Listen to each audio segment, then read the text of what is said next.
Hello friends, मेरे channel में आप सभी का स्वागत है और सबको करवा चौथ की बहुत बहुत बधाई। और अभी 2022 की करवा चौथ की कहानी मैं स्टार्ट कर रही हूँ। तो सबसे पहले कथा को हमने तिलक लगा दिया है, जो कथा हम करते हैं उस किताब को, और हाथ में चावल और कुमकुम ले लें और अभी कथा जो है स्टार्ट कर रहे हैं। एक गांव में एक साहूकार के 7 बेटे और बेटी थी। सेठानी के 7 बहुएं और बेटी सहित कार्तिक कृष्ण चौथ को करवा चौथ का व्रत किया। उस लड़की के भाई हमेशा अपनी बहन के साथ भोजन करते थे। उस दिन भी भाइयों ने बहन को भोजन करने के लिए बोला। बहन बोली, भैया आज मेरे करवा चौथ का व्रत है, इसीलिए चांद उगेगा तभी खाना खाऊंगी।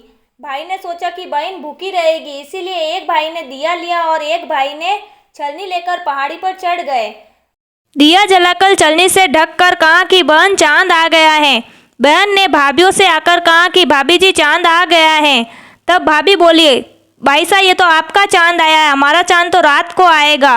बहन अकेली ही खाना खाने बैठ गई। पहले कोरे में ही बाल आया, दूसरा कोरा खाने लगी तो ससुराल से बुलावा आ गया कि जवाई राजा बहुत बीमार है, सो बहू को जल्दी भेजो। माँ ने जैसे ही कपड़े निकालने के लिए बक्सा खोला, 3 बार ही सफ़ेद कपड़ा, काला कपड़ा, नीला कपड़ा हाथ में आया।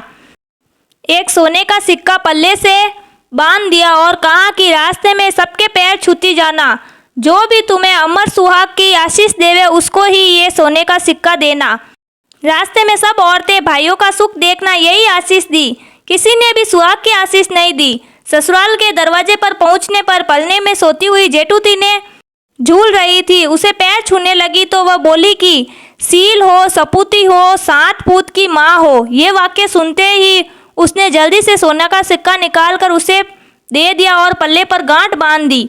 अंदर गई तो पति मरा हुआ पड़ा था। बहू ने अपने मरे हुए पति को जलाने के लिए नहीं जाने दिया और बोली, मेरे लिए एक अलग झोपड़ी बनवा लो, मैं वहीं रहूंगी अपने मरे हुए पति को लेकर। रोज सासू बच्ची खुशी ठंडी बासी रोटी दासी के साथ भेज देती और कहती कि जा मुर्दा सेवनी को रोटी दे आ। थोड़े दिन बाद माँ की तिल चौथ आई, बोली, करवा पिला तू करवा पिला, भाइयों की प्यारी करवा पिला, दिन में चांद देखने वाली करवा पिला।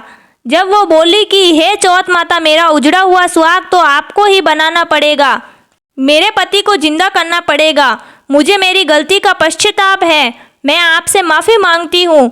तब चौथ माता बोली, मेरे से बड़ी बैसाख चौथ आएगी, वो तुझे सुहाग देगी। इसी तरह बैसाख की चौथ आई और उसने कहा कि भादवे की चौथ तुझे सुहाग देगी। तब कुछ महीने बाद भादुड़ी चौथ माता स्वर्ग से उतरी और वही सब बातें कहने लगी। तब उसने चौथ माता के पांव पकड़ लिए। चौथ माता बोली कि तेरे पर सबसे बड़ी कार्तिक की करवा चौथ माता नाराज हुई है, इसीलिए तू उनके पैर मत छोड़ना, वही तुम्हें सुहाग देगी। यदि तूने उनके पैर छोड़ दिए तो फिर कोई भी तेरे पति को जिंदा नहीं कर सकता। कार्तिक का महीना आया, स्वर्ग से चौथ माता उतरी। चौथ माता आई और गुस्से से बोली, भाइयों की बहन करवा ले, दिन में चांद उगाने वाली करवा ले, धान की भूखी करवा ले, व्रत मांगनी करवा ले। जब साहूकार की बेटी ने पैर पकड़ लिए तब विलाप करने लगी, चौथ माता, मेरा सुहाग तो तेरा व्रत भंग करने से ही उजड़ा है, मैं नासमझ थी, मुझे इतना बड़ा दंड मत दो। तब चौथ माता बोली, पापिणी हत्यारनी, मेरा पैर क्यों पकड़कर बैठी है, मेरा पैर छोड़ दे। तब वह बोली, मेरी बिगड़ी हुई आपको ही बनानी पड़ेगी, मुझे सुहाग देना ही पड़ेगा, क्योंकि आप सब जग की माता हो और सबकी इच्छा पूरी करने वाली हो। तब चौथ माता खुश हुई, आंखों में से काजल निकाला, नाखून में से मेहंदी, बिंदी में से रोली निकाली और सबसे छोटी अंगुली से मरे हुए पति पर छींटे दिए।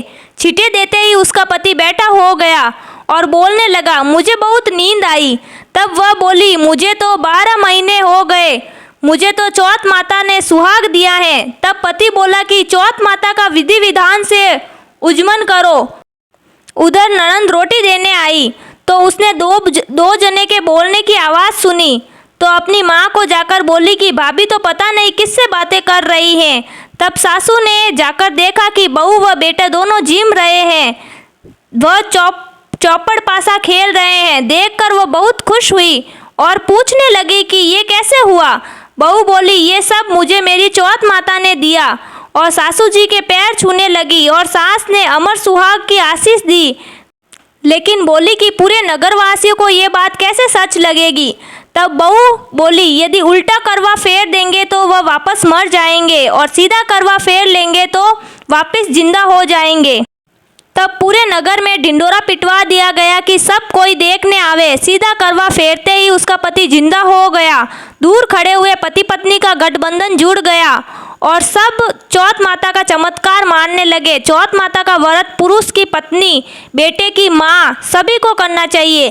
13 चौथ करनी चाहिए। हे चौथ माता, जैसा साहूकार की बेटी का सुहाग उजड़ा वैसा किसी का मत उजड़ना। जैसा वापस उसका पति जीवित किया वैसे सभी का करना। कहने सुनने वालों को, हुंकार भरने वालों को, सभी की मनोकामना पूर्ण करना। बोलो मंगल करनी दुख हरनी चौथ माता की जय हो।